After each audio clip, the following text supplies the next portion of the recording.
people that supported us, early on, like Yvonne Orji. She was opening for Chris Rock at Barclays Center, and Yvonne was the guest of honor at Chop House. How did you get that to happen? I mean, she was the homie. It was just a great cultural moment. When we started, there wasn't really a lot of thought behind it. It was just like, let's get some folks together to enjoy African food and music. The first one I did, a guy named TJ Adeshola, he was one of the first people I hit up, like, yo, I need a playlist. And he sent me a playlist called Jollof Jams, and it was a vibe. How do you approach asking your friends for investment? I think when you're building something, honesty with your partners is important. Do you have any particular habits that you implement to kind of like just keep yourself grounded? Passion, patience, and peace. You don't really understand the value of peace until you don't have it.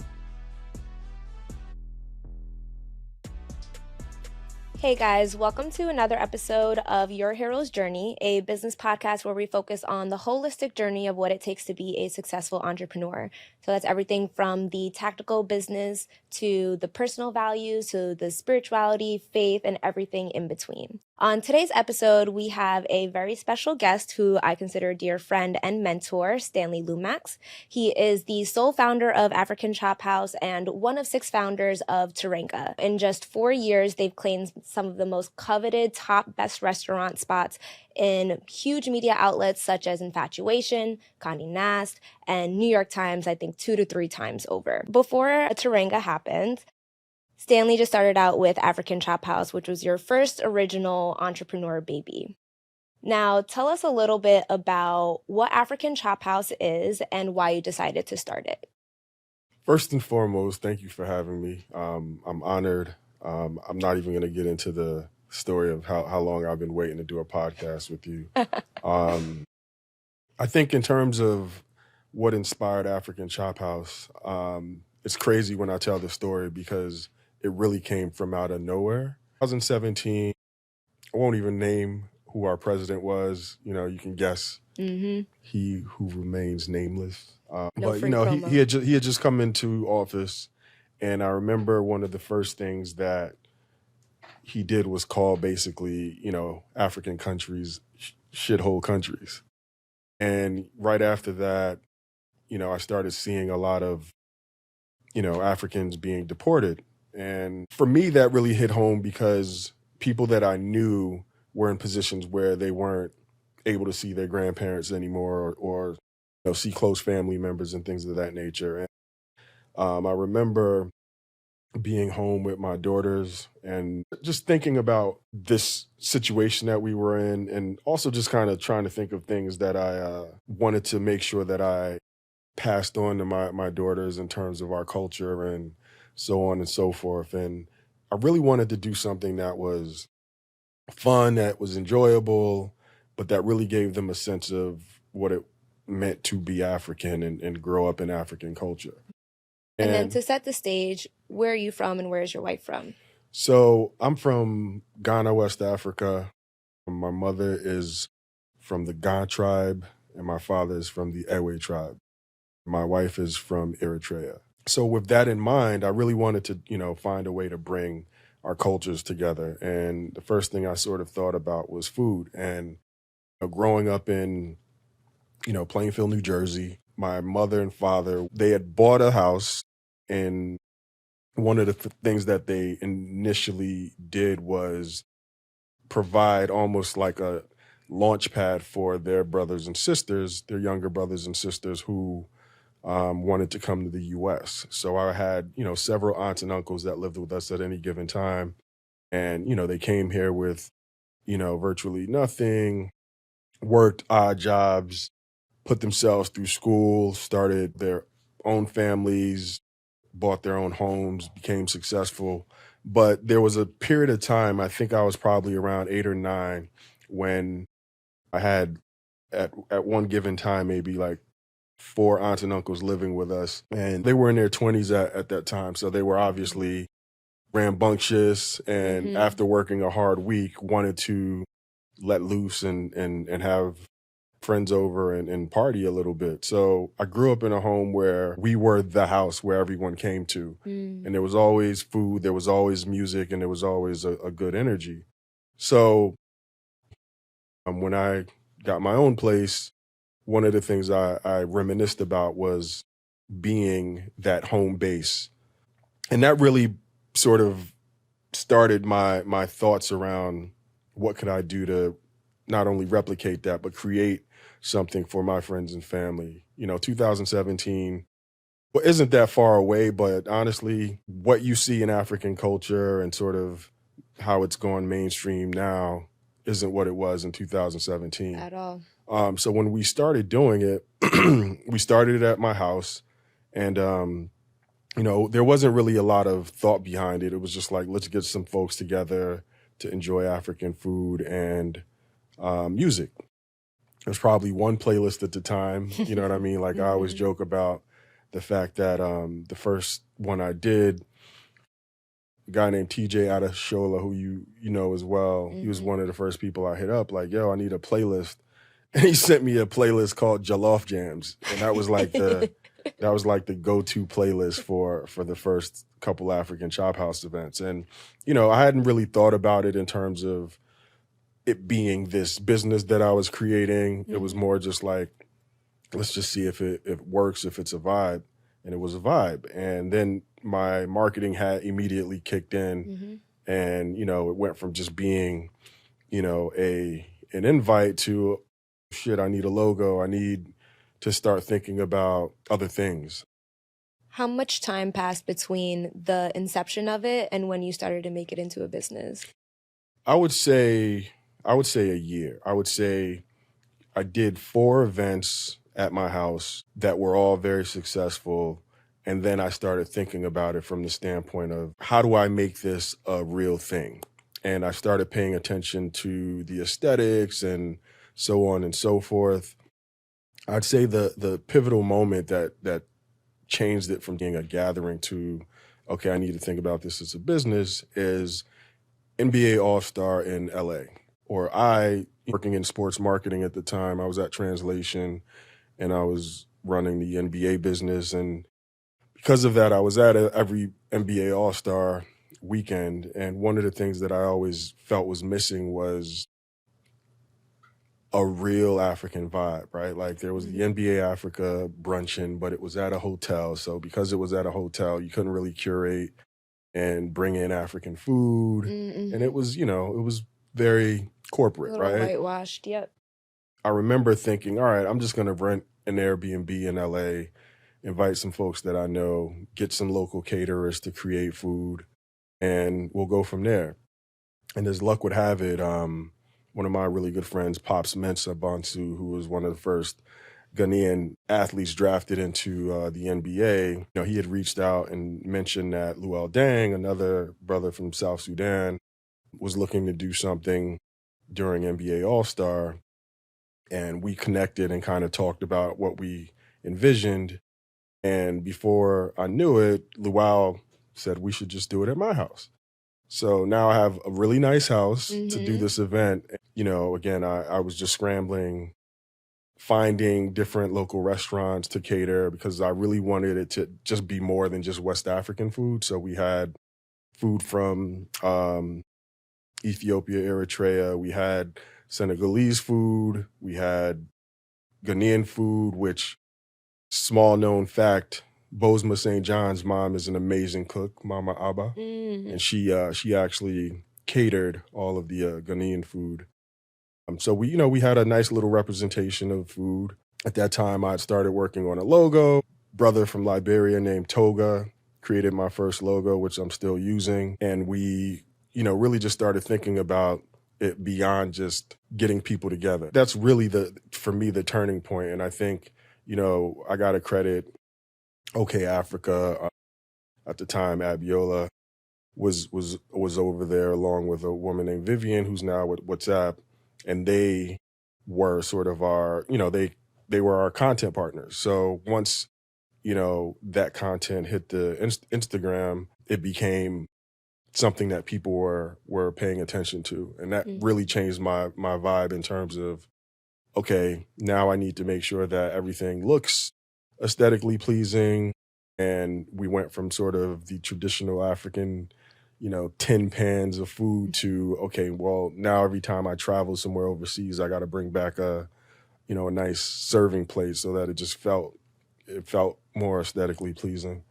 Um, and we also partnered with Martell. We partnered with a good friend of mine, Brian Smith, was director of marketing at Martell, and they were literally the first brand to cut me a check. So, thank you to Brian and Martell. Sounds like a whole lot of relationships. No, it's all relationships. It's all relationships, but it's also, funny enough, working in marketing and advertising, being able to think things through in terms of what is it that I'm offering to these brands where they would want to cut me a check. Right. So, putting together a strategy deck that outlined everything that they would get, our value. I mean, at the time, we probably didn't even have an Instagram. So it was really, like you said, relationships, but knowing that, just the people alone that were there were going to, pay dividends on that small investment. Now, it feels like community and authenticity are at the core of African Chop House. At the beginning, it's super easy to control something like that when it's in your house. You have like 20 to 40 people max, but now you have... What? 20 to 40? We had easily, I'm not even joking, like at its height, we probably had 200 people in my house. At your crib? At my crib. That's insane. Like That's a lot of trust in the people. I look back on it and I'm like, yo, what is what were you doing? You were curating the vibes for your kids so they know what it is. But the thing that I loved about it is, look, my mom would be there, obviously my kids, my wife, real family would be there mixed with my friends. And because it was at a home, I wasn't just letting anyone in. For me, it wasn't really about the money. So like the idea of charging for it always rubbed me the wrong way because I loved the ability to curate every person that was in that room. And that was something that like I really wanted to stick by. So for me, it was more about, creating brand partnerships and finding ways to make money that way than, charging people at the door or buying tickets or right. And that's what I was going to say, because when a lot of these types of like communal events, once they scale, that's when they start charging people, and they feel like they have to because obviously at the end of the day, it is a business, but you make all of your profit from the brand deals that you make. What does that look like? Because I feel like a lot of us kind of lean more so on sponsorship and don't necessarily know how to pitch in order to get money and show value to a huge company like a Martell. Obviously, you have the relationships, but how do you show them the value in our culture? Well, I mean, I think first and foremost, you nailed it, right? Community and authenticity are two core values of what we do. And I think more than anything, we're trying to build a brand before we're trying to build a business. And I think that because of that, I paid attention to the details in terms of making sure that the people that were there were taken care of and having a good time, And like you said, a lot of it is relationships. Some of our early wins, like I mentioned, Luau. And the thing that was really unique about that was the day we had the event was the day that Black Panther launched. And Luau actually rented out a movie theater for all of our guests to see Black Panther. That's fire. So it was just sort of an ignition moment just in terms of where the culture was going and the fact that people were all of a sudden interested in African culture. And then we were able to do the film piece and then bring it home with all the food and the conversation. And there were some people that supported us, early on. Like, I'll give you an example. Yvonne Orji, she was opening for Chris Rock at Barclays Center. And, Barclays Center is like 5 minutes from where, I live. And Yvonne was the guest of honor at Chop House literally hours before she opened for Chris Rock at Barclays. And to the point where she was literally getting her makeup done in my laundry room. You know what I mean? So like, when you... How did you get that to happen? I mean, she was the homie. Like, she was the homie and she just a good person. You know what I mean? She's a good person. So like, we had a conversation about it and she was like, yeah, sure, of course. So it was just a great cultural moment, right? Like where all of these people are in my home and Yvonne is literally getting dressed and, full glam squad, the whole thing. Yeah. Obviously That's iconic. Yvonne is a person of faith. So when she comes upstairs and obviously I introduce her to the crowd, literally everyone in that room, and like I said, it was probably 100 people, said a prayer for Yvonne before before she went off to the Barclays Center and killed it. That's So beautiful. those honest moments that happened. And, before there was a sponsor, it was obviously me investing in myself because I believed that this was something special. I mean, that event that we did with Yvonne, at that point, I hadn't even thought about it as a business. I don't even think we were capturing content the way we are now. You know what I mean? Like back then, most people that know me know I'm a photographer as well. I probably took a couple of snaps here and there, but it wasn't like it is now where I'm hiring a photographer, I'm hiring a videographer, and we're putting up content afterwards. So it was really organic. But I think to get back to your original question, I think the important thing is really thinking through what is it that I have to offer? What is it that these brands need or want? And where do we meet in the middle? Like what is our, Venn diagram of connectivity?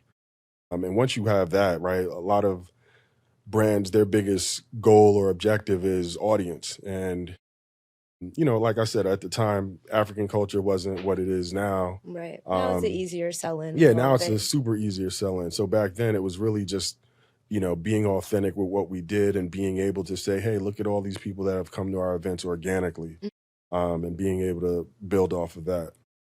So African Chop House is thriving. You still have your 9 to 5 on the side. And now you're also presented with the opportunity to get involved in Teranga. Obviously, you have your passion project, you have your income. What made you feel like this was something that you wanted to add to your already full plate? Yeah, so again, it wasn't something that was in the plan. As I mentioned, I was working at Translation. When we did the event during All-Star, one of the people that I had randomly come in contact with after not seeing him since I think my Nike days was one of my current partners, a guy named Noah Levine. Noah was someone who we connected through basketball. He actually was managing director of the Seed Project in Senegal for a long time. Like I mentioned that I was also a photographer, right? And I had gotten this assignment to shoot 4 African chefs. So one of the chefs that I was asked to shoot was Pierre Cham, who was our executive chef partner.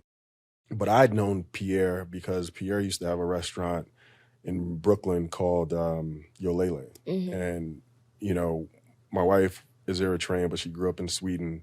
But whenever she came to the US, we would always get all her friends together and have a dinner. And Yolele was one of those places that we used. So I hadn't seen Pierre since then. And all of a sudden I get this assignment to, shoot him for some magazine. And I show up at this house, not even knowing whose house it is. And there's Pierre cooking in the kitchen. And it's this Seed Project fundraiser event. Turns out it was Noah's family house, right? So then Noah and I reconnected, and at some point I mentioned to him that I wanted to do this event in LA, and the one at All-Star. The one at All-Star, and he's like, "Yo, you should let Pierre cater it." So I'm like, "Sure." So Pierre became one of the main chefs that participated in our All-Star event, and it was a huge success. And after that, I remember Noah coming to me and saying, Pierre and I have been talking about opening a African restaurant together, and, we'd love, to see if you're interested. And, I sat with them and we chatted about it.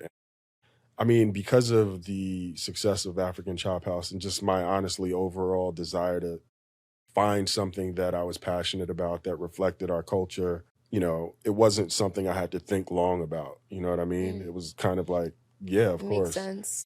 So that began the journey of creating Teranga. Now, you guys started off straight with the brick and mortar, right? The brick and mortar that you now have in the Africa Center.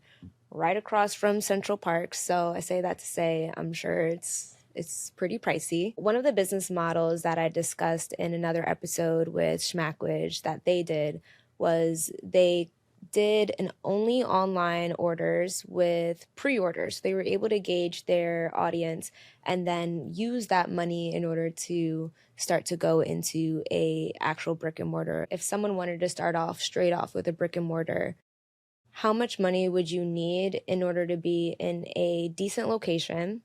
And then two, what are the resources that you would need? Like everything from, obviously you need to make sure you have a chef, the food, but for someone who wants to start a restaurant business, what are the resources and how much money would they need to have raised in capital in order to get started? So I thought about how I was going to answer this, and I don't think it's fair to give it a number. I think it's more about what is the strategy to open a restaurant. And I think before we had a brick and mortar space, we did pop-up experiences. Okay, I didn't know that. Yeah, or we would just do friends and family opportunities for people to come just try the food. And So what was the thinking behind that? Like, were you trying to ensure that the menu was right? Were you just exactly, seeding the idea? exactly. So I'm coming out of Chop House. I had built a decent sized community. Pierre is a legend. I mean, like, he has several cookbooks. He's cooked for multiple African presidents. I mean, he's just an overall legend in the game. Having someone with that sort of equity obviously isn't starting from scratch, right? So we definitely wanted to get the menu right. So we had a couple of tasting dinners before the brick and mortar was even figured out, just to get people trying the food, but also comfortable with the idea that we have a brand and we're looking to open a restaurant. So obviously that helped build a little bit of a buzz. But to your question about like finances and whatnot, I think, look, all of your questions are subjective from the perspective of what a decent neighborhood is. You know what I mean? Honestly, when you're opening a business, it's not always about like what's decent. It's like what's realistic for what I'm trying to do. Thinking about, what opportunities might come your way, right? Like working with the Africa Center was an opportunity. They were obviously looking to build a cultural institution, and food is a big part of African culture. Pierre was a legend in the game. So a lot of things made sense for us to partner within that space. And we were blessed that it just happened to be across the street from Central Park. And, we all felt the space was good for what we were trying to do. How did you guys come across that opportunity? Again, Pierre and Okay. Noah were sort of literally looking for real estate all around the city. I was living in Brooklyn. I think Noah was living in Manhattan. When that came about, it just made sense for what we were trying to do. And it also, again, storytelling is such a big part of business and brand building that obviously an African restaurant opening in the Africa Center made a lot of sense. So to your question, I think research is a big part of starting a business, any business. Having a sense of locations that are potential options. What does the traffic look like? Even just thinking about the details in terms of like, okay, what do the bathrooms look like? Like, how much space do we have for storage? And you're literally purchasing everything from stoves to cooking materials. And I remember sitting with Noah, and at that time, Dan joined us, Fola, Scott, and we all sat and went over everything from what the tables would look like. I think at one point Noah found someone in Senegal to build tables. We got them. We didn't like them. You know what I mean? So like all of those details in terms of just the aesthetic of the space. And you're not only thinking aesthetic, you're also thinking functionality, right? Like you're not trying to replace things every month, every year, whatever it is. So there's just a lot that goes into it, and there isn't a ton of money, because we didn't necessarily go the route of a big raise, so every dollar we had really counted. And I think again there were a lot of lessons that were learned just in terms of it being our first time doing it. But I think the key things that I brought to the table from a marketing standpoint where we need to build a brand. We need to make sure that we build a community. To me, those were key things that I was just not willing to negotiate or compromise on. Yeah, absolutely. Now, you mentioned you didn't do the whole raising funds situation. I know when we had our conversation, you mentioned... No, we raised funds. We went the route of asking friends and family. Now, I love this topic because I feel like specifically within our community, we don't normally like to ask people for money. Money tends to be a particular subject that sometimes isn't even discussed in households. So how do you approach asking your friends for investment, and what does that look like, if you're comfortable sharing? Like, was it in exchange for equity? Was it in exchange for, I don't even know what the other option would be. Yeah, I think at the end of the day, there's certain people that have participated that receive equity, and then there's others that are treated as investors. And when we make money, they make money. Got it. Okay. I think in terms of your question about how do you ask people for money, I still struggle with that, and I still struggle with that. But I think the basis or the foundation is making sure that you at least have a good product that you're confident in. You know what I mean? Because the last thing I want to do is owe people money. Really hate the feeling of that. And I think when you're building something, honesty within, your organization, but also honesty with your partners is important. We're not going to become millionaires. You know what I mean? At least, not for the first 10 years or whatever that might be. So if that's your goal, if your goal is after year one or year two, where's my money? Then let's not do this. Someone told me once, when you invest, you should only invest money that you're okay losing. And that's just the reality. You know what I mean? Like, if you believe in something, in the best case scenario, we'll make money from this. But there's also a chance that it may flop. I mean, our anniversary was COVID. You know what I mean? Yeah. So like, after a year being in business, we literally faced a global pandemic, you know what I mean? And nobody on the planet was ready for that, let alone, 6 people that had never really, well, a couple of us, but, most of us hadn't been in the restaurant business. So even having to adjust to something like that, you know what I mean? So I think... When that happened, did you have like some investors hitting you up like, yo, I'm a little nervous with what's going on. Like, are y'all going to be good? Am I going to get my money? I mean, honestly, I'm sure Noah and Scott probably have a different story than I do. So I'll just say, we made it, and we had some, quality people that believed in the vision. And I mean, again, it was a global pandemic. You know what I mean? Like, sorry, bro. Like, I don't know what to tell you, but like, we literally can't open our restaurant right now. Yeah. You know what I mean? And like, we all had to figure that out. Like, we had to figure out, like, what our next steps were and how we were going to move things forward. And it's crazy, funny enough, like, you and I were working at a Premiere together.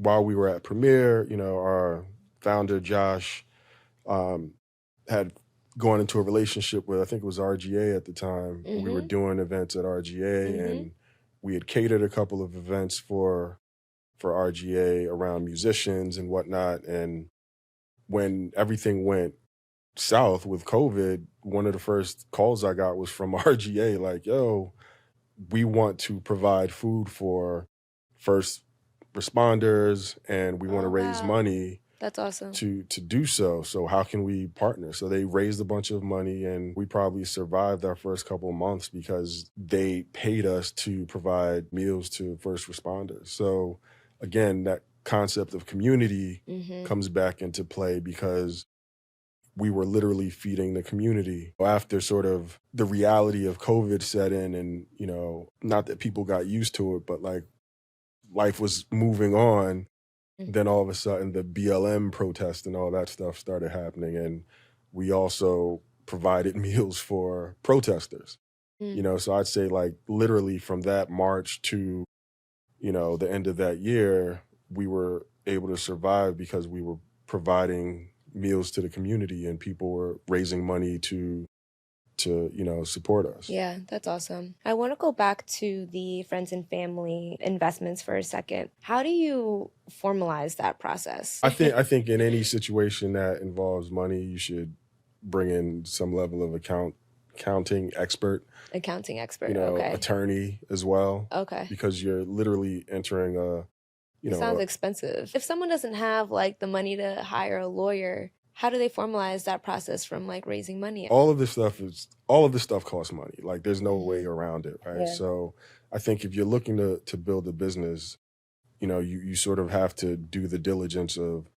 finding cost. You know what I mean? And no one's saying you have to get like the best lawyer, but Right. you need to at least find a competent lawyer. Whenever you're entering a situation with, people's emotions and things of that nature because it's their money, I think, finding an attorney that you can have a one-on-one relationship with is important. Again, like I have partners that, I'm the marketing guy, right? So like I had my partners, that were dealing with the day in and out of, finding the right attorneys and finding the right accountants and things of that nature. But it's a binding contract, you know what I mean? So it's something that, you have to have professionals to deal with. And, to your question about like, what do you do if you don't have money?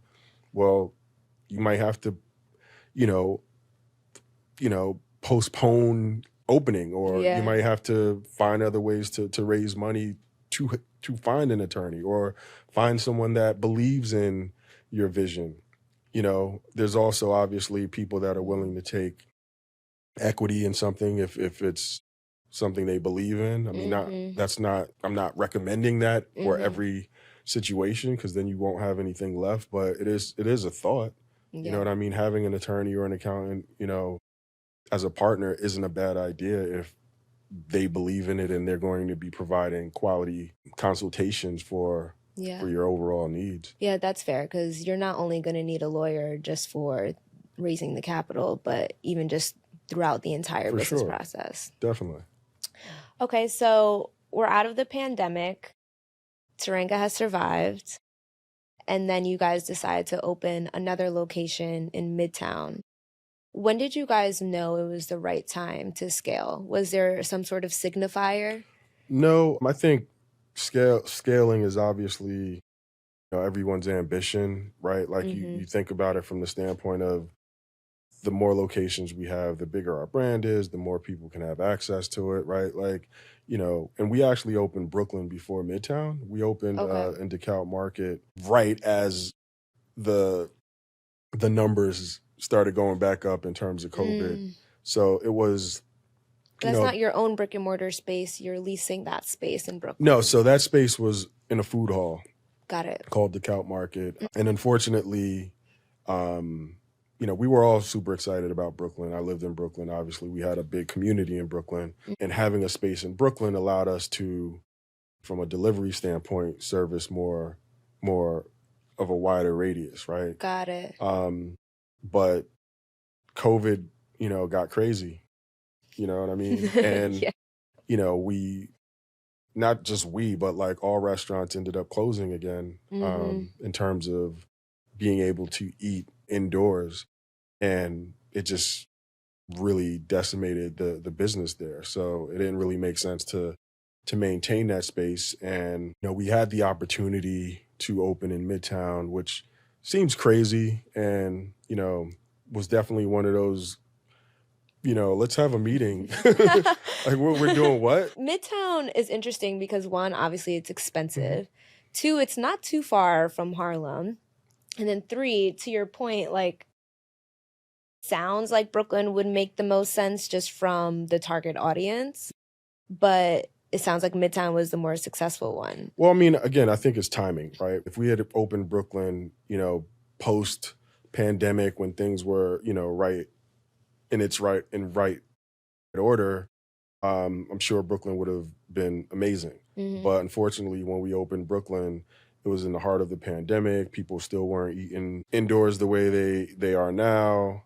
There were just a lot of different things that went into play that just wasn't in our favor. But you're right. All of the reasons for opening in Brooklyn were the reasons why we initially opened there. We'd obviously been working with a, company that had access to not only the Brooklyn location, but they were opening a new food hall in Midtown and reached out to us to participate. And we were able to, negotiate favorable terms for a Midtown location.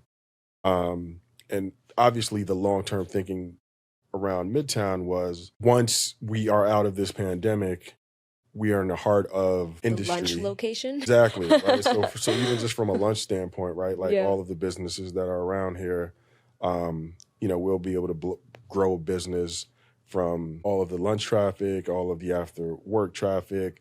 But even beyond that, like one of the things that's obviously been a benefit for us is growing relationships with companies and catering, right? So being able to cater, 500 people at a law firm or, whatever that might be, that's a big part of our business as well. So, I almost think about the brick and mortar as a showroom, right? Like it's an opportunity for you to showcase your product, get people excited about it.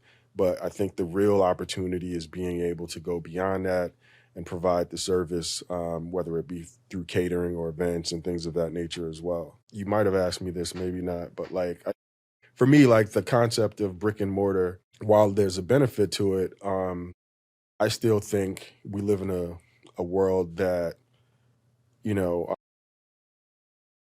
finding ways to do pop-ups, like if you're starting out and you're not necessarily flush with cash, investing in brick and mortar is tough. You know what I mean? Like it's always going to be tough.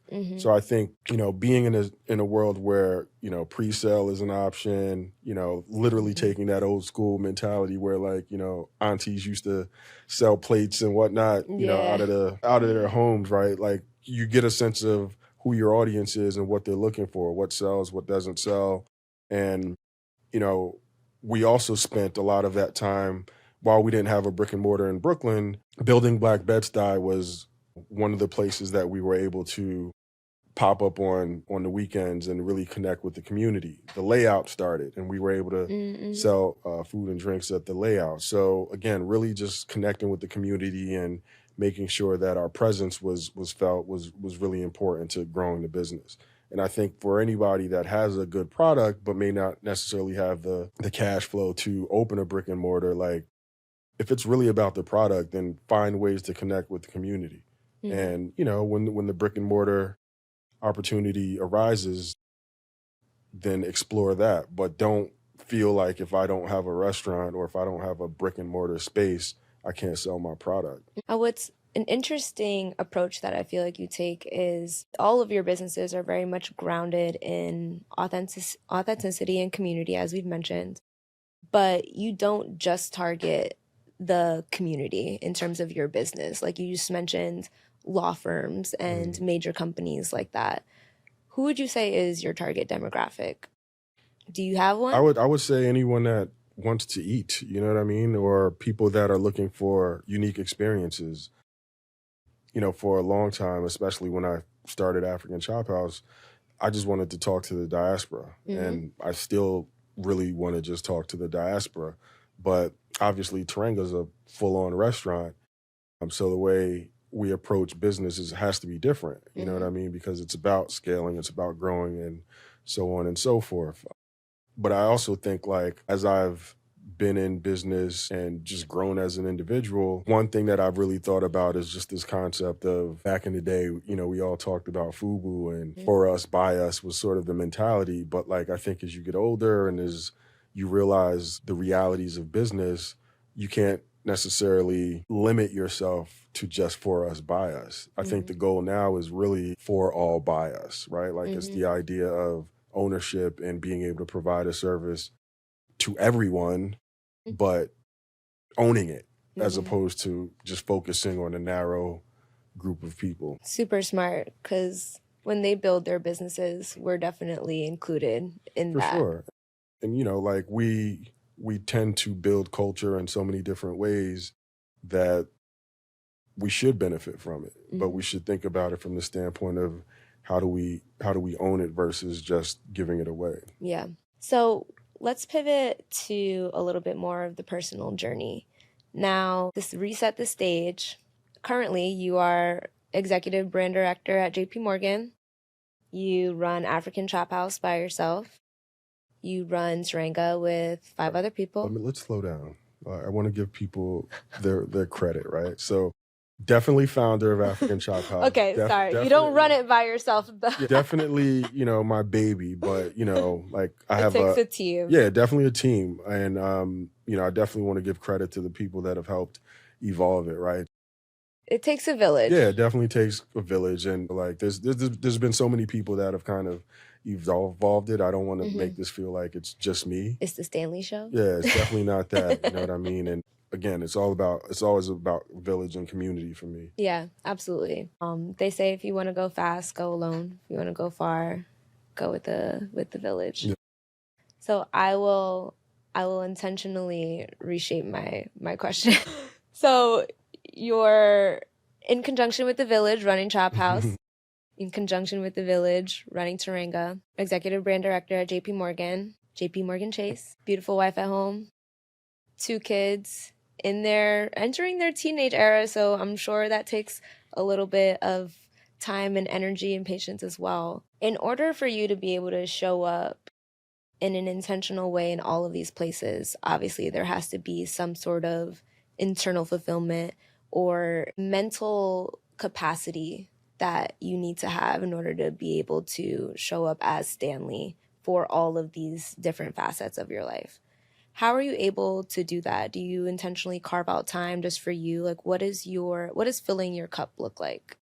I think, again, 2 things that are really valuable to me are my relationships with mentors and elders and having counsel with those mentors and elders, but also thinking about how I'm going to give to the next crop of, legends in the making. So keeping that balance, right? Like taking from my elders, but also making sure I'm giving to the next group of people. That to me is really important. It's something that no matter what I'm going through, I always think about. And then, I think from a family standpoint, like I want to be a good father, I want to be a good husband, I want to be a good person.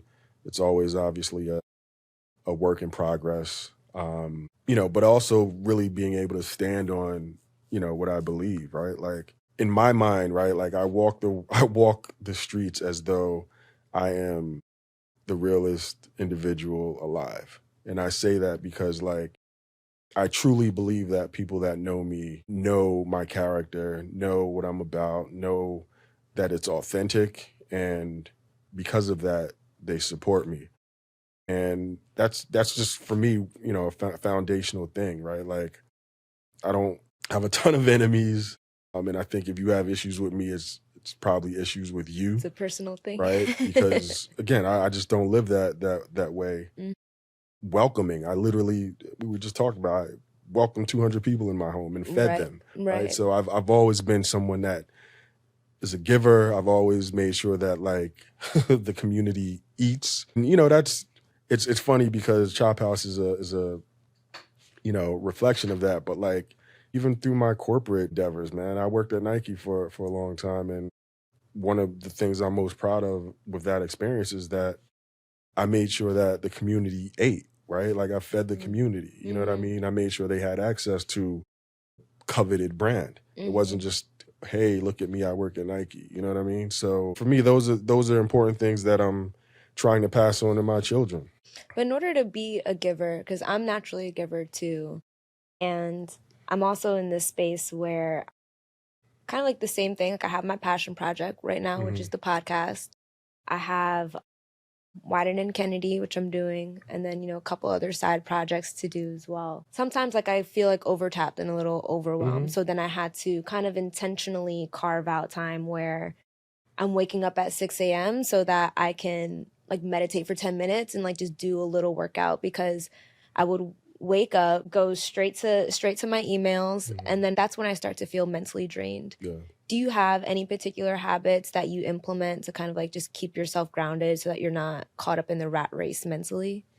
I mean, honestly, I can do so much better at finding habits, I don't have the answer to that. I'm actually trying to do better because I'm all over the place. You know what I mean? Like I have ADD and I feel like we all do at you know this what I point. mean? It's Like just I'm always trying to do more than I should. I think, this year has probably been the first time I've taken it easy and not tried to do as so much because like the job obviously is demanding. I'm new there and I'm trying to make an impact. But I will say, coming out of 2022, right before I got to the job I'm at now, one of the biggest lessons that I learned came to me in almost a dream, right? Like I was laying in bed and the three words that kept coming across my mind were passion, patience, and peace. And, for me, it was really telling because like I was leaving a job that I didn't love. And I realized that for me to be successful, passion has to be a part of the equation. I have to be doing something I care about and I'm passionate about, and I'll lose sleep to succeed at.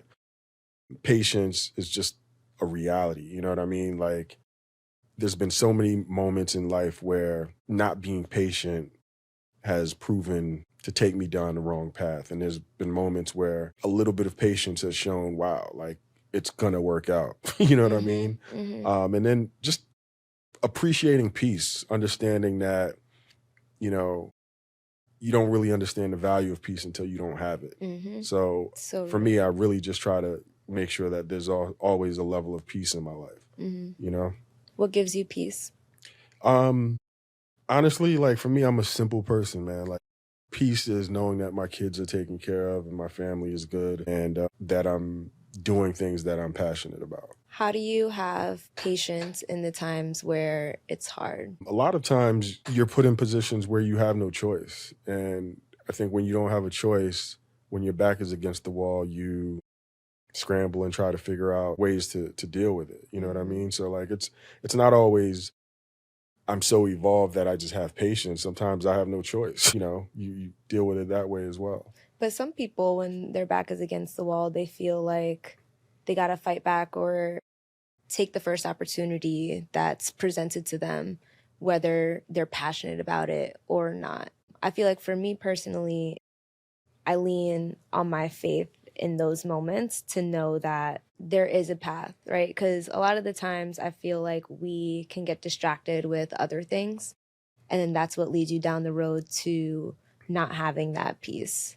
But it sounds like that's when you learn, when you're not at peace, that how valuable it is. And then in turn, you learn to be patient. So it takes some wisdom, it takes some experience, but definitely implore the people out there to have patience when it comes to taking opportunities. Yeah, I think it's important. And you'll realize a lot of times when you aren't patient, it doesn't work out. Or So you just end up wasting time anyway. Exactly. Or here's the other thing, right? Like it may not seem to work out for that moment, but right, like if you're playing the long goal, the long game, you're going to go through ups and downs, right? So if you're looking at things long term, like you just have to realize that this is a down moment and there's definitely a lesson to come from that. You know what I mean? When I think about COVID for me was crazy, right? It was crazy in a lot of ways. It was crazy emotionally, just obviously not understanding what the hell was going on, how long it was going to take, how it was going to impact, my home. But even just from a consistency and, from 2020 to 2022, I worked at, Premiere. I worked at Complex. I worked at a gaming company. You know what I mean? So like literally 4 jobs in that, because I'm now at Chase.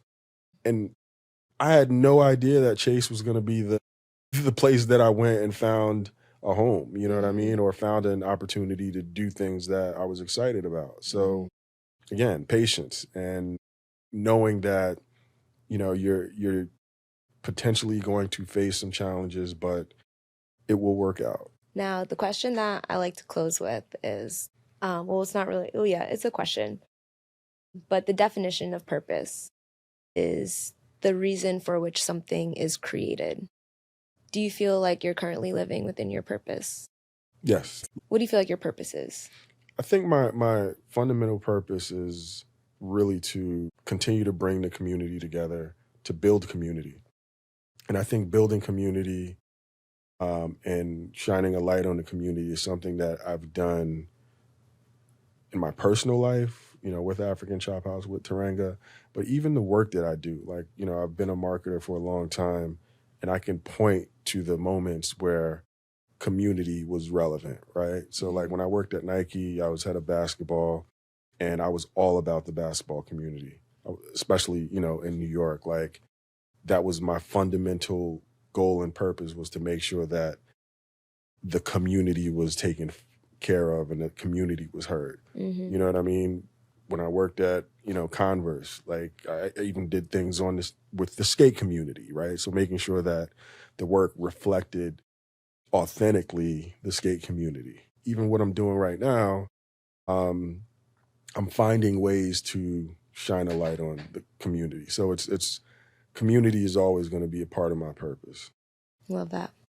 Well, thank you, Stanley, for joining the podcast, Your Hero's Journey. Thank you for having this conversation with me and with the people. I feel like there's so many gems that you've given us. So thank you for your time and your energy. Yeah, thank you. I mean, I will honestly say this is, top 3 podcasts I've done.